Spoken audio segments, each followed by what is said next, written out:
mi nombre es Joel Grijalva. Esta es mi sección Ahí debe de haber algo del canal de reseñas de Seda Editores. Si les gustan nuestros contenidos, los invitamos a darle clic a la manita arriba, suscribirse y activar la campanita de notificaciones. Hoy quiero platicar con ustedes acerca de un libro de Jorge Luis Borges que se llama Biblioteca Personal. Es uno de los libros que más me ha gustado, que más he releído. Es uno de los libros que más me dejan satisfecho cada vez que lo leo.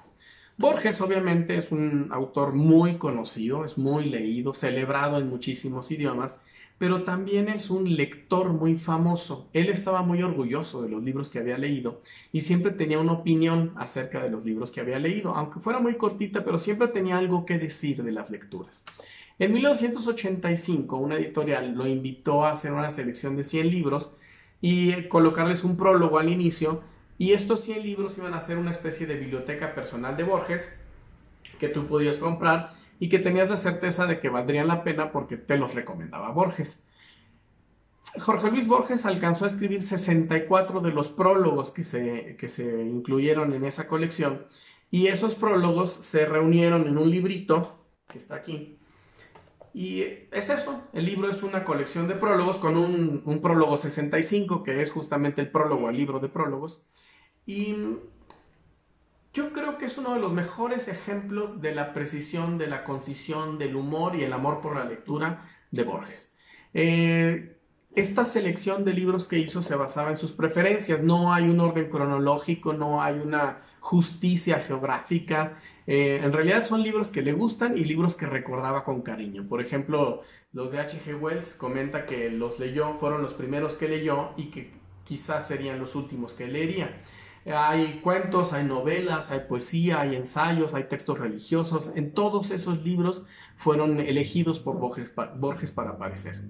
Ahora, ¿cuál es la virtud? Lo que más me gusta es que creo yo que una de las mejores prosas de la historia del español la realiza Borges en este tipo de textos. Textos que se parecen mucho a las reseñas que hacía para la revista El Hogar. Estos textos o las biografías también concisas que hacía para las revistas, donde la restricción del espacio para escribir no es muy importante porque Borges lo sortea muy bien, tiene las palabras precisas, dice las cosas como deben ser y además casi siempre es muy brillante. Todo lo que dice, la manera en la que lo dice es muy brillante.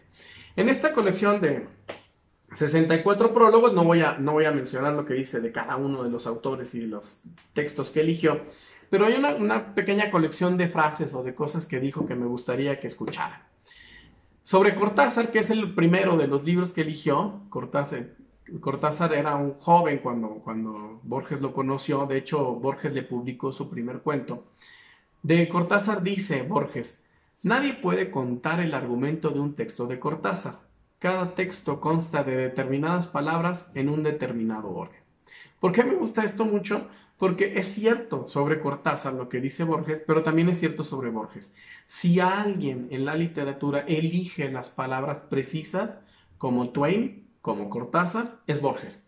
Los textos de Borges son la suma de sus palabras y no se le puede quitar ninguna porque entonces el texto no queda completo. Además, sobre Eça de Queiroz, comentó también otra selección de una frase que me gusta mucho, de una de las cosas que dice. En el año final del siglo XIX murieron en París dos hombres de genio, Eça de Queiroz y Oscar Wilde. Que yo sepa, nunca se conocieron, pero se hubieran entendido admirablemente. De esta manera, Borges equipara, sin que suene soberbio, sin que suene exagerado, a dos autores, Eça de Queiroz y Oscar Wilde. La idea de que se hubieran entendido es una manera muy concisa y muy rápida de decirnos: eran del mismo estilo, tenían la misma manera de pensar, se parecían mucho y tienen el mismo valor. Sobre H.G. Wells comenta lo que ya les había dicho: las ficciones de Wells fueron los primeros libros que yo leí, tal vez serán los últimos. Además también mete a Dostoyevsky. Y Borges es tan brillante que en unas pocas líneas puede hacer no solo una reseña de Dostoyevsky, no solo justificar por qué lo elige como uno de los 100 autores, o por lo menos uno de sus libros como uno de los 100 libros que vale la pena leer, sino que además aprovecha para darle un codacito a Vladimir Nabokov, a quien no le agradaba tanto Dostoyevsky. Cito a Borges: En el prefacio de una antología de la literatura rusa, Vladimir Nabokov declaró que no había encontrado una sola página de Dostoyevsky digna de ser incluida.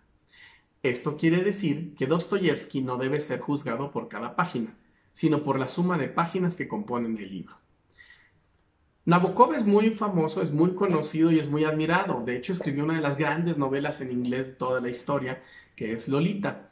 Pero Borges nunca se deja impresionar por autores de otras latitudes y entonces cuando algo no le parece de lo que dicen los demás, lo contesta de manera genial siempre. Esta manera de decirle a Nabokov, pues sí, este chiste de decir que no te gustó una página no es válido porque la literatura no funciona así, o por lo menos la literatura de Dostoyevsky no funciona así. De Herman Melville, uno de mis autores favoritos, dice Borges, bueno, antes, no escogió Moby Dick, que es la obra como inmortal de Herman Melville, pero escogió Benito Cereno, Billy Budd y Bartleby, el escribiente. De hecho, la cita que me gusta de Borges acerca de Melville dice, Moby Dick es de hecho una pesadilla. En palabras de Borges y en el contexto en que lo dice, es un elogio. Y además eligió otras de las obras famosas, importantes, intensas de Melville, y creo que es una selección muy bien hecha. De Giovanni Papini, otro de los autores que me gustan mucho, comenta, sus libros más famosos fueron escritos para ser obras maestras, género que requiere cierta inocencia de parte del autor. Borges lo eligió, lo escogió y lo metió en su biblioteca personal, pero eso no hace que tenga una admiración así absoluta por los autores que le gustan. Puede decir y acomodarlos en su lugar. Entonces, aquí hay un roce con la crítica al llamar inocente las intenciones de las obras de Papini, pero aún así lo incluye. También incluyó a dos genios mexicanos, a Juan Rulfo y a Arreola. De Rulfo comenta Borges, Pedro Páramo es una de las mejores novelas de las literaturas de lengua hispánica y aún de la literatura. Así como de manera muy sobria, Borges, uno de los lectores más respetados, como les comentaba, mete a Rulfo a la historia de la literatura mundial como uno de los más importantes, sin exagerar, sin hacer demasiados aspavientos, pero eso es lo que está diciendo. Las mil y una noches fue uno de los libros que más impresionó a Borges. Lo cita constantemente, lo usó mucho para sus textos. Y de la edición que escogió, de la edición que eligió para incluir en su colección, dice, no he incurrido en la moderna pedantería de elegir la versión más fiel. He buscado la más grata de todas, la del orientalista y numismático Antoine Galland. De nuevo, en un par de líneas, Borges lo que dice es por qué escogió la edición que le gusta a él y por qué otra elección es pedante. No se tarda mucho en mandar 3, 4, 5 diálogos al mismo tiempo, 3, 4 o 5 opiniones en un par de líneas. De Edgar Allan Poe dice Borges, la literatura actual es inconcebible sin Whitman y sin Poe. Nos resulta difícil imaginar dos personas más diversas, salvo que cada hombre es diverso.